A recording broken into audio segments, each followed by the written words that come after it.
থেকে 1500 খ্রিস্টাব্দ নাগাদ মালদা অঞ্চলে শিবের গাজনের সময় তৈরি হলো গম্ভীরা। শিবকে উদ্দেশ্য করে কখনো মটকারা, কখনো দোয়ারারা জানিয়ে চলত মানুষের যন্ত্রণার কথা, তাদের জীবনের কথা। আর এই গম্ভীরা সময়ের সঙ্গে সঙ্গে সময়ের প্রয়োজনে পাল্টেছে অনেক। এই গম্ভীরা ইংরেজ আমলে যেমন প্রতিবাদ জানিয়েছে সাহেবদের অত্যাচারের বিরুদ্ধে, তেমনি আজকে প্রতিবাদ জানায় আজকের নেতাদের বিরুদ্ধে। এই গম্ভীরা আজকের বাংলাদেশে এক অত্যন্ত জনপ্রিয় এক নাট্য ফর্ম, তবে এর রূপ পেয়েছে এক মুসলিমীকৃত চেহারায়। গম্ভীরায় বা মালদা অঞ্চলে শিবকে ডাকা হয় নানা বলে, আর আজকের বাংলাদেশে এই গম্ভীরা ফর্ম তাই নানা নাতি অথবা দাদু নাতির গল্পে পরিবর্তিত হয়েছে। গম্ভীরা নাটক ব্যবহার করে বা গম্ভীরা ফর্ম ব্যবহার করে বাংলা নাট্যমঞ্চে প্রথম প্রযোজনা সম্ভবত নানা হে। গম্ভীরা ব্যবহার করে নাটক ভাষা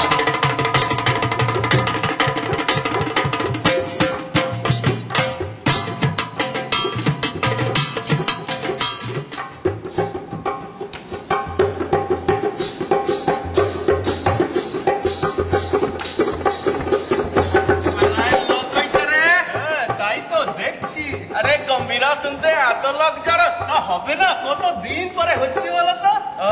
এই জন্যই এত ভিড়। তাই তো মনে হয়। তত দেরি কেন? অত তাড়া কিসে? দেরি হয়ে যাচ্ছে না?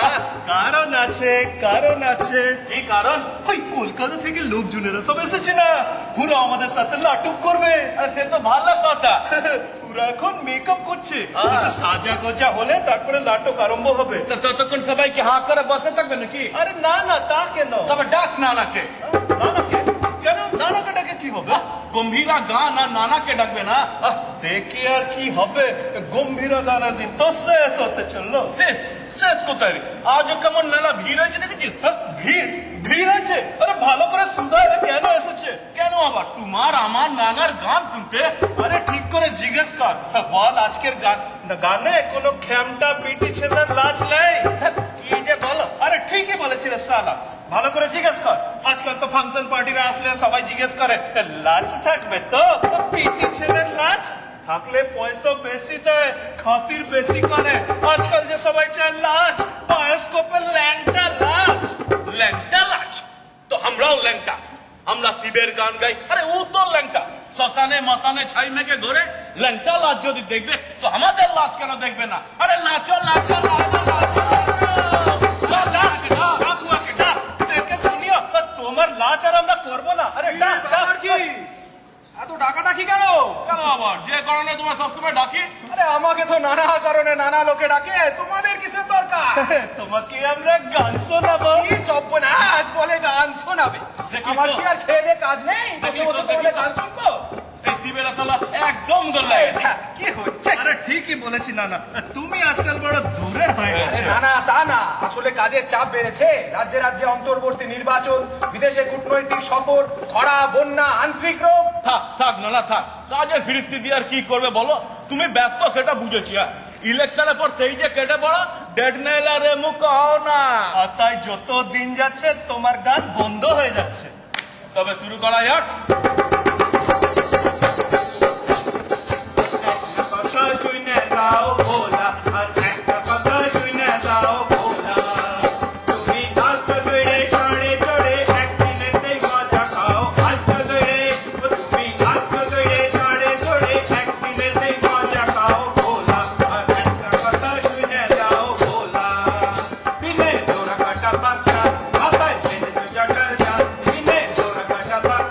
মাথায়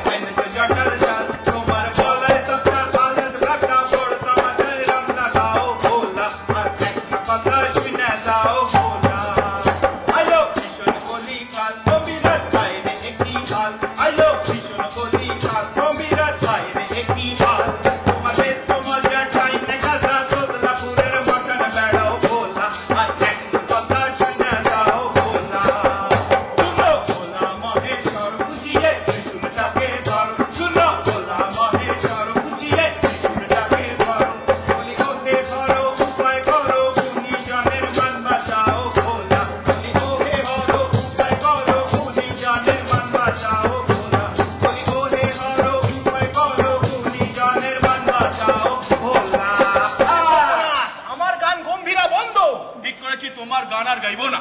আমার গান গাইবে না তো লোকে আমাকে নিয়ে আলোচনাই বা করবে কেন? ইলেকশনে জিতবো কি করে? শুধু নিজের গদির কথাটাই ভাবছো না? না, আমাদের কথাটা একবার ভেবে দেখলে না? একদিন যখন দরকার পড়েছে তোমায় ডেকেছি, আমাদের অভাব অভিযোগের কথা বলেছি, তুমি শুনেছো, তার প্রতিকার করেছো। আরে এখন তো তোমার কেনারাই তোমার গান করতে দিচ্ছে না। আমার দলের কর্মীরা? আরে হ্যাঁ তো হ্যাঁ, আমরা যারা গম্ভীরা গাই সোজা কথা স্পষ্ট করে বলি আর সত্যি কথা বলি বলে লোকে আমাদের কথা শুনে দুদণ্ড। কিন্তু আজকাল কথা গান গাইতে গিয়ে তোমার বিরুদ্ধে কথা বললে গানের সময় হামলা হয়, বোমা পড়ে। আমি এসবের কিছু জানি না বাবা। আরে জানবার করতে গে, তুমি কি আর সেনানা আছো? সেনানা নই তো কোন না। তুমি এখন আমাদের গায়ের পার্টির নেতাদের চরিত্র পেয়েছো। তুমি একদিন ছিলে আর তোমার সাথে আমরা ছিলাম তাই। এখন তোমার চরিত্র গেছে বললে, আর তোমার গানে ঢুকেছে আর বলো শুধু মিথ্যে কথা, ঝুট ঝুট ঝুট। अरे झूठ बोले कौआ काटे, काली कौए से डरियो, मैं के चली जाऊंगी तुम देखते रहियो, मैं के चली जाऊंगी तुम देखते रहियो। কি বললে? আমি হয়ে গেছি পার্টির নেতা? ব্যাপারটা কি বলতো? সে অনেক কথা না না, তোমার এখন অত সময় নেই। সময় নেই ঠিকই, তবু শুনতে তো হবে। তোমাকে শুনি আর কি হবে? তোমার উপর আমাদের আর কোনো ভরসা নেই। হ্যাঁ, তার মানে দিকে দিকে মানুষের চিৎকার হাহাকার, চারিদিকে আকালের হাতছানি।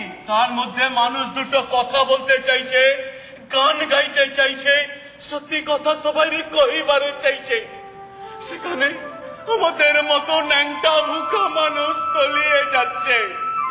আমরা ছোট পোশাকে গাই গম্ভীরা, তোমায় বন্দনা করি, কই সুখ দুঃখের কথা, আবার আশা শ্রাবণে করি মা মনসার পালা, আর বাকি কমাস কারো মানসিক থাকলে ডাক জোটে ইদিক উদিক কালিয়াচক পাতিরাম কালিয়াগঞ্জ হই না তোকে হই না না না, জমির কাজ করে আমের কলম করে বহু কষ্টে সৃষ্টে চালাই সংসার।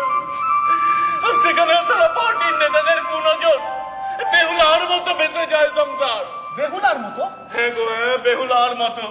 তোমার মেয়ে মা মনসার কাহিনী ও তো সবাই জানে, ও আর পরিবারে কি আছে? আরে বাবার মেয়ে শিব আর মনসা কে পাবে পূজা, তাহলে আর লড়াই চলে। আর মাঝে থেকে কাটে লখাই রে, লখাইয়ের লাশ লিয়া বেহুলা সতী নদীর জলে ভাসে, স্বর্গে যায়, হাজারো দেবতার সামনে নাচ দেখায়, গান শোনায়। জানো না হে নানা, সেই বেহুলা আজ ওই সংসারে আমাদের গান, ঐতিহ্য, সমাজ, সংসার সব বাঁচাতে ভেসে যায়, ভেসে সব যায়। কথা তো আমি জানি না। আরে আমাকে বলো, আমি বুঝি শুনি। তবে শুরু করা যাক উপাখ্যান।